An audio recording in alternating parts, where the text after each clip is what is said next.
Isang mapagpalang araw sa inyo mga kaayop. Nais kong ibahagi sa inyo mga kaayop yung paraan ng pag-shift sa mountain bike. Kasi marami akong napapansin kapag sila ay nagbabike sa patag, hindi na sila nagpapalit ng gears. At kung ano yung gear nila sa patag, yun na rin yung nagiging gear nila sa ahon. Kaya ang nangyayari, umpisa pa lang ng ahon, nabibitin na. O kaya naman, sabihin na natin talagang malakas ang binti, ay somewhere along the way, kung hindi man mapagod agad yung kanyang binti, nag-crack cramps. Alam nyo mga kayop, kahit sa patag, pag binigla mo yung iyong hita, yung legs mo, sa mabigat kaagad na gearing, ay malaki din ang chance na ikaw ay mag-cramps, lalong-lalo na kung umagang-umaga pa lang, kagigising mo, kape-kape pa lang, tapos kauumpisa pala ng ride, heavy gear ka agad, nag-i-sprint ka agad, umahabol ka agad sa mga tricycle, abay, delikado yan sa mga hita natin, mga kaayop, lalong-lalo na kung tayo ay bago pa lamang na nagbibisikleta. Pero syempre, kung ikaw ay professional na o nakikipag-karera, sanay na yung binti mo, yung legs mo sa kahit anong bigat ng gear yan. You can produce much power in a very short amount of time nang hindi nag-cramps. Pero katulad natin mga kayop, dahil tayo ay commuter lang, bike to work, o weekend rider, pa-ride lang pag may time, napakahalaga sa atin yung tamang pag-shift ng gear. Kaya mga kaayop, simulan na natin. Mga kaayop, kung makikita nyo yung inyong bisikleta, kahit hindi mountain bike yan, kahit hybrid, o kaya naman ay road bike, ewan ko lang kung may ganito rin ang BMX, ay makakapansin kayo ng napakaraming gears dito sa likod, o kaya mas tinatawag natin siyang cogs. Dito sa bike ng aking kapatid ay makakakita kayo ng siyam na gears. Napakahalaga mga kaayop ng pagpapalit-palit ng gears, mapapatag ka man o ahon. At itong gears na ito, mga kaayop, ang nagko-control dyan, bagamat dahil siya ay nasa likod, ito yung kanyang kable, dito siya kinokontrol sa ating right shifter. Ngayon, meron din tayong left shifter, parang itong nandito na part, kasi yung ating crankset dito sa harapan ay may tatlong chain ring, tatlo. Ito yung mga kaayo, pagka narinig nyo na yung salitang 3-by, ibig sabihin ng 3-by, tatlo ang chain ring sa harapan. Pagka sinabing 2-by, dalawa. Pagka sinabing 1-by, isa. Siyempre kapag ikaw ay naka 1-by, wala ka nang problemahin dito sa pag-shift sa harapang bahagi. O yung sa front shifter mo, ang iisipin mo na lang kasi ay yung sa likod, sa rear part na cogs. Ngayon mga kaayop ay pag-uusapan natin ang tamang pag-shift. Kapag ka ang sasakyan o kaya ikaw naman ay mayroong motor, hindi mo yan sisimulan doon sa pinakamataas na gear. Kasi kapag ka ginawa mo yon, grabe yung stress, yung pressure na mapupunta sa makina at baka masiraan ka pa. Kadalasan, namamatay yung makina pagka mali yung gear na ginagamit mo sa kadahilan ng kulang yung power na ibinibigay para mapaikot yung gear na yon. Ganun na ganun din mga kapatid ang ating bisikleta. Yung makina, tayo yun. Tayo yung nagpapaikot ng ating, tayo yung nagpapagalaw ng ating bisikleta sa pamamagitan ng pagpipidal. Ngayon mga kapatid, ang kadalasang nangyayari, marami kasi akong nakikita, lalo na't yung iba nakakasama ko pa, na halos hindi talaga sila nagpapalit ng gear. Kung ano yung gearing nila sa patag, ganun na rin yung gearing nila sa ahon. Kaya ang nangyayari, nagka-cramps. Kung hindi man nagka-cramps, mabilis mawalan ng energy yung kanilang binti. Kaya hindi na sila nakakapagpatuloy pa doon sa bilis ng grupo. Kasi bagamat hindi sila pagod, pero yung binti nila, hindi na nila maramdaman.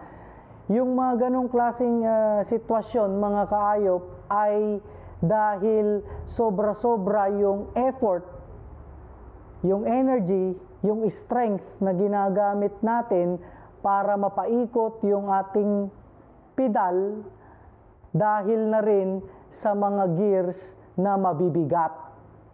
Okay, mga kaayop, ano ba yung mabigat kasi na gear? Papansinin natin mga kaayop, itong cogs natin sa likod, makakakita kayo ng maliit na gear dito. Pagkatapos ay palaki ng palaki hanggang dito.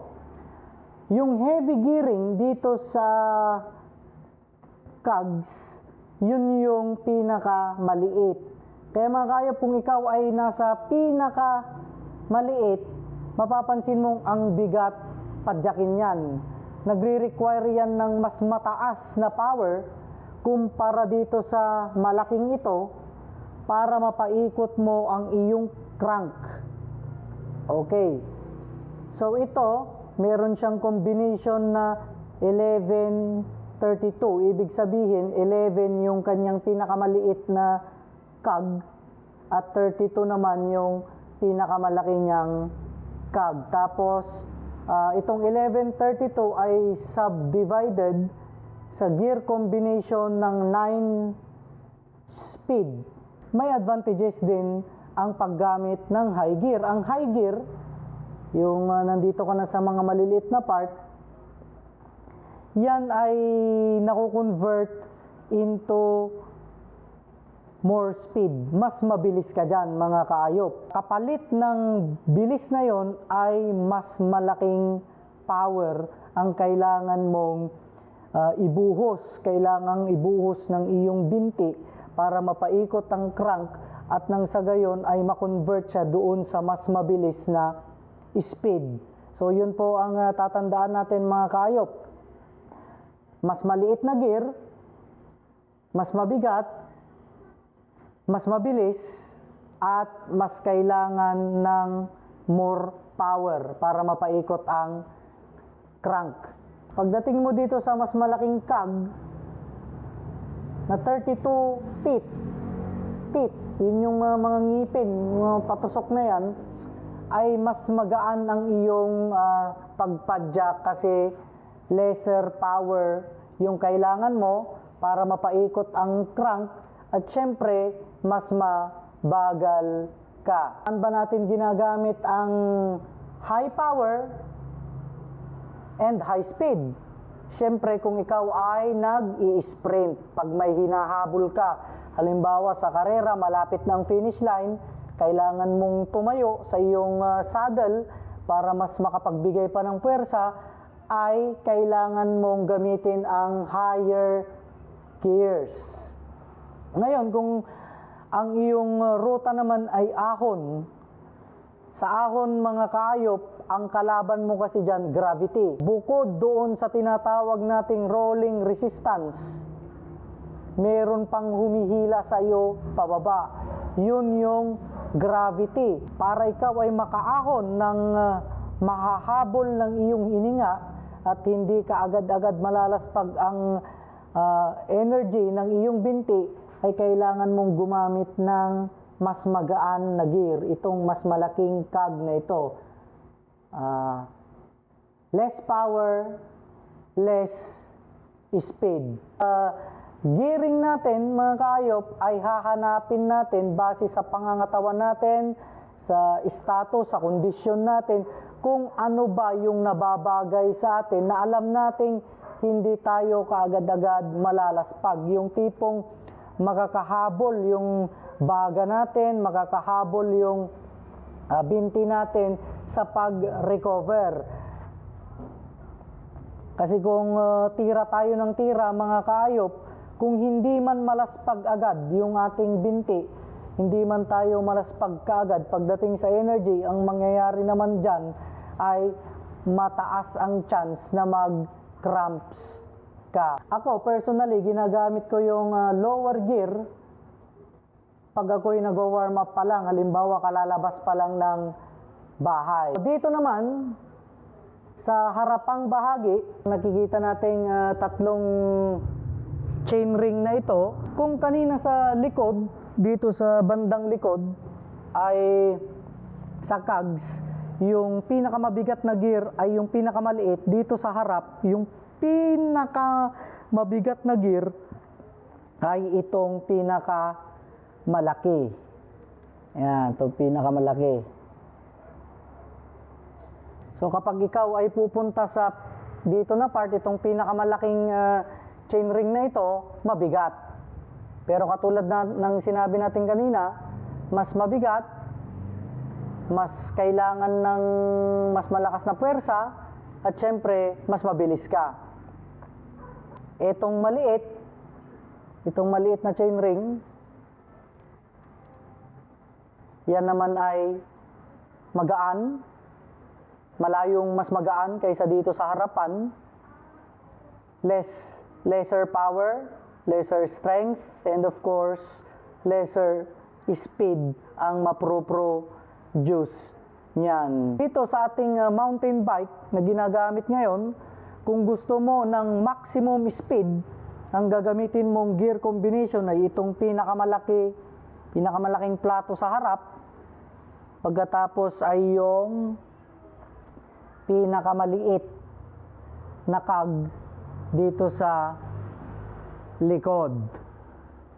Kung ikaw naman ay pupunta sa isang talagang maahon, syempre gagamit ka ng malaking cog dito sa likod at maliit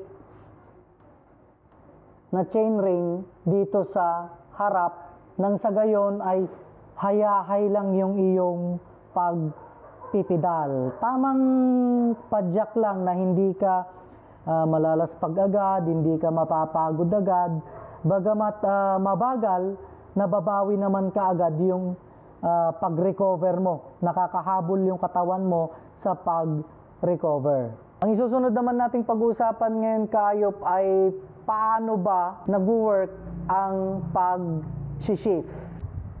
Sa Shimano shifter ay mayroong dalawang lever. Ito yung isa at yung pangalawa ay ito. Ito. Yan, yung dalawang yan. Ito ay brake lever na yan. So, dalawa. Ano ba ang nagagawa niyan? Itong nasa harap, itong thumb natin ang ginagamit. So, kapag pinindot ko siya, gumalaw yung reading niya rito. Yung ibang shifter ay mayroong naka-indicate kung anong gear ka na. Pero in this case, medyo madilim kasi. Ang meron lang is 9 na number dito, then 1 banda rito. So, ibalik ko lang, ano? So, i-press ko yung lever na ito na nasa harap, na mas abot ng thumb. Itong nasa harap na bahagi ay yan, magmo-move. Papunta siya sa malaking cog. Yan, pindutin ko pa, umuurong siya. Okay, yun ang tulong niya mga kaayop. Then, Pagka prines ko itong isang beses, tapos pinidal ko, makikita ninyo lumipat yung gear niya ng one jump. Pagkatapos pipindutin ko ulit ng isa using my thumb at paikutin ang crank, lilipat na naman siya. At pipindutin ko ulit ng isa, tatlo na, tipidal mo, lilipat siya. So, ang nagagawa ng front lever dito sa ating shifter, Shimano Acera shifter mga kaayop, ay binababa niya yung gear. Pinapababa niya yung gear. Kumbaga sa sasakyan, nagsimula ka sa segunda, kung magbabawas ka, primera na lang. Ito namang lever na ito, yan. Yan.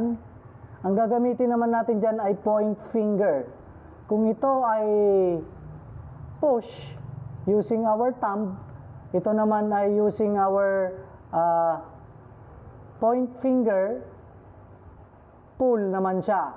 So, pull, tutunog, then pedal natin siya.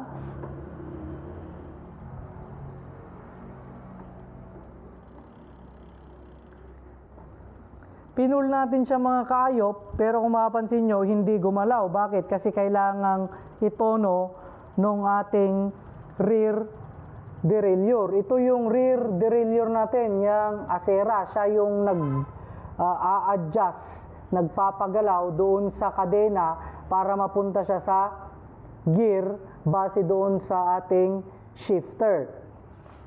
Ngayon, tatayo ko muna yun. Paano ba ititimpla yan? Suggestion ko sa inyo mga kaayop, yung kable ninyo, make sure mayroong ganito. Para siyang, parang tensioner. Hindi ito yung kable, tapos nandito yung kanyang wire, ito. Hindi diretso na lumusot lang. Bagkus mayroon siyang tensioner. Yan, yung bakit? Ano ba ang ginagawa nito?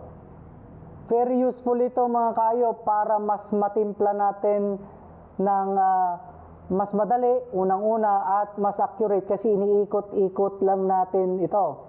Napansin natin kanina mga kaayop nung pinul ko yung shifter using my point finger, hindi gumalaw yung rear derailleur, hindi nag-adjust yung ating kadena doon sa tamang gear. Ngayon, ang gagawin natin mga kaayop ay iikot ko ito, i-adjust ko ito, papaikutin ko, it's either counterclockwise or clockwise direction habang pinipidal ko siya. Yan. So, subukan natin. Dapat lilipat dahil hinila natin, dapat uurong siya, papunta siya dito sa mas mataas na gear, mas maliit na plato. Ikot ko siya, subukan natin ang clockwise. Yan. Clockwise. Ayun, umaangat na siya kung nakikita nyo. Yan. Ikot ko pa. Iyon, umuurong na siya. At kung mapapansin ninyo, mayroon pang counting tunog. So, ang gagawin natin ay kunti pa. Yan. Ayun na nga. Yun ang tulong nito mga kaayop. Kasi pagka wala kayong ganito, na itong tensioner na ito, ang mangyayari, babaklasin nyo na naman itong screw. Itong kable, hihilain na naman. So, mas mahirap kumpara kung meron kang tensioner na ganito sa kable papuntang rear derailleur. So,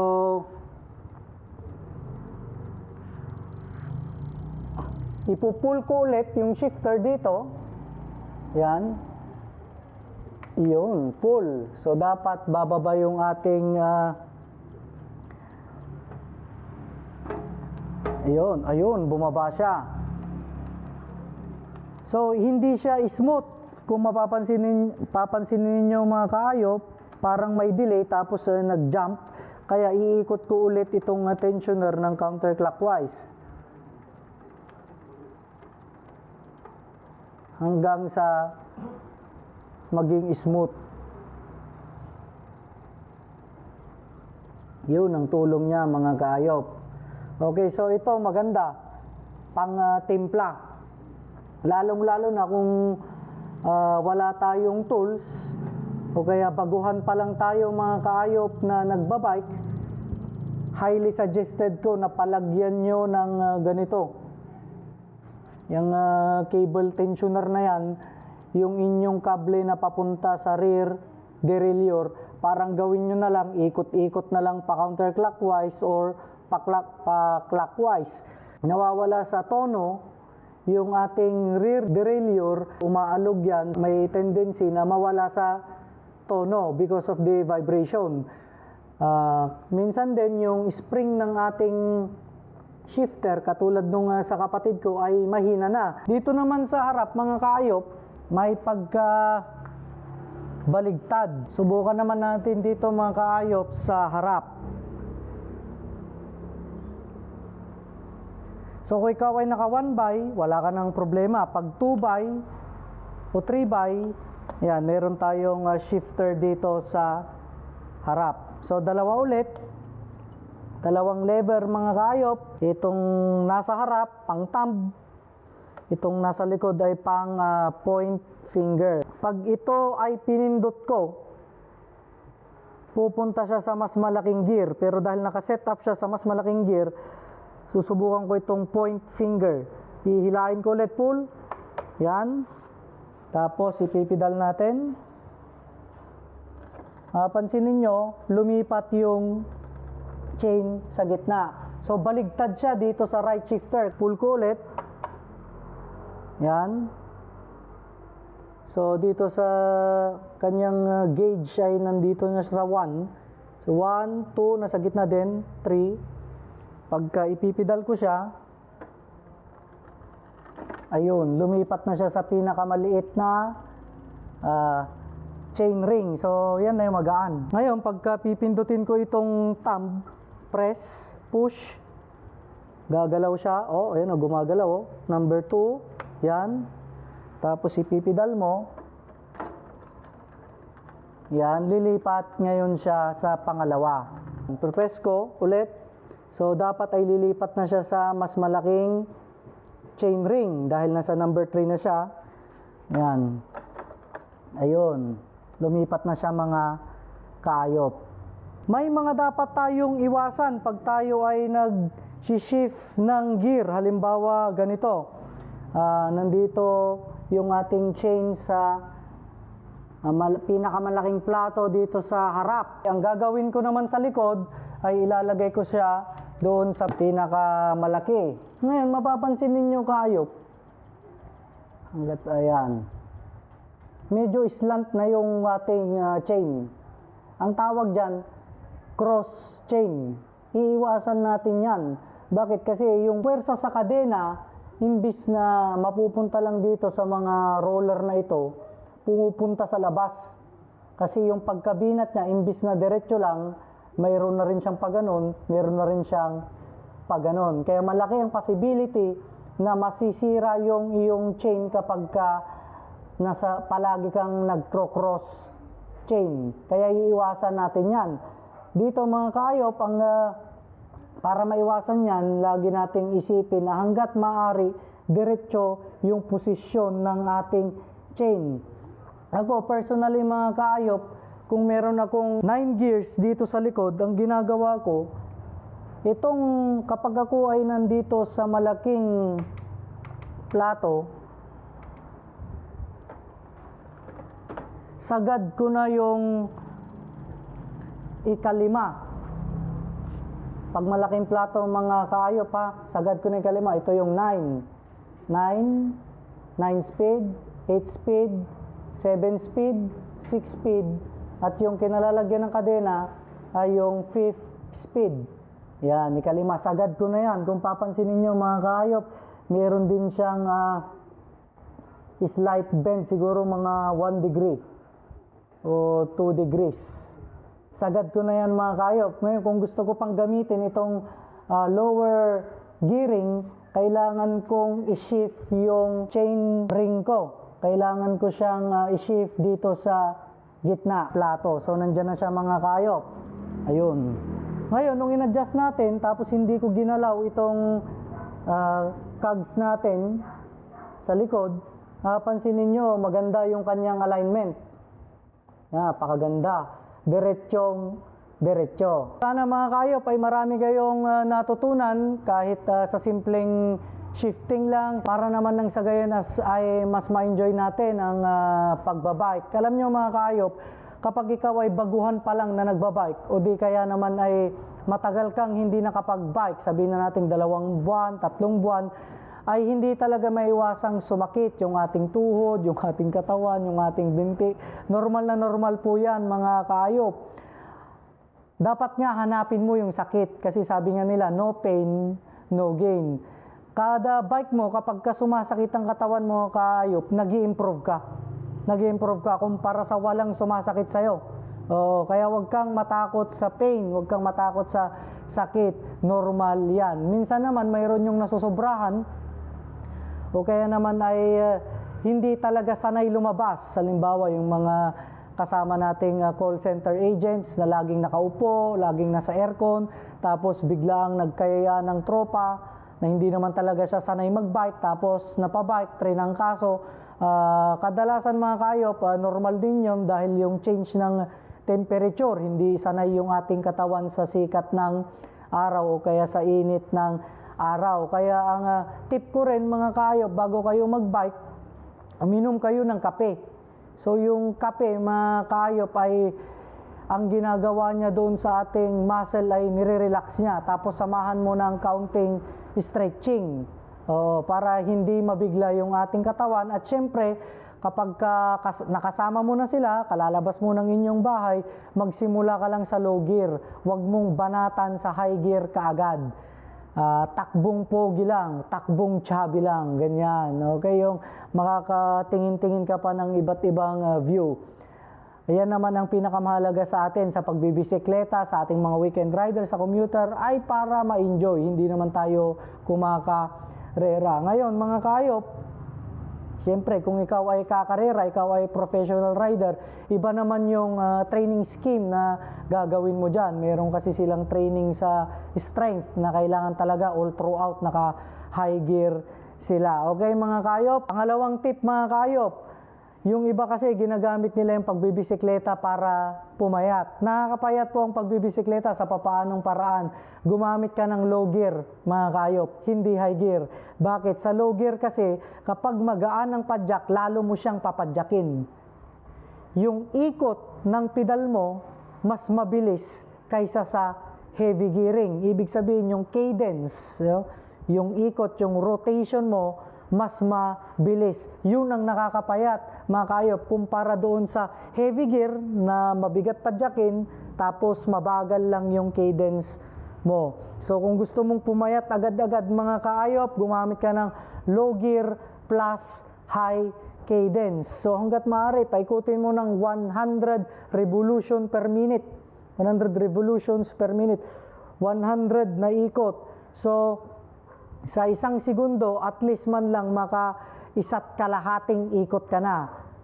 Kung dito magsisimula yung iyong pagpedal, isang rotation o isang revolution, 1. So within 1 second, dapat ay 1 and 1.5. Yun, 1 and 1/2. Yan, para pagka sinuma total mo ay magkakaroon ka ng at least 90 revolutions per minute. Doon ka po papayat mga kaayop. Sana ay may apply nyo rin ito sa inyong pagbibisikleta. At kung nagustuhan po ninyo ang ating video mga ka-adventure of pot, mga kaayop, ay mag-subscribe po tayo at i-like na rin natin at i-share sa mga kasamahan po nating bago pa lamang sa pagbibisikleta nang mas lalo nating ma-enjoy ang bawat isa. Mulit-muli, salamat mga kaayop. God bless you all. Ciao!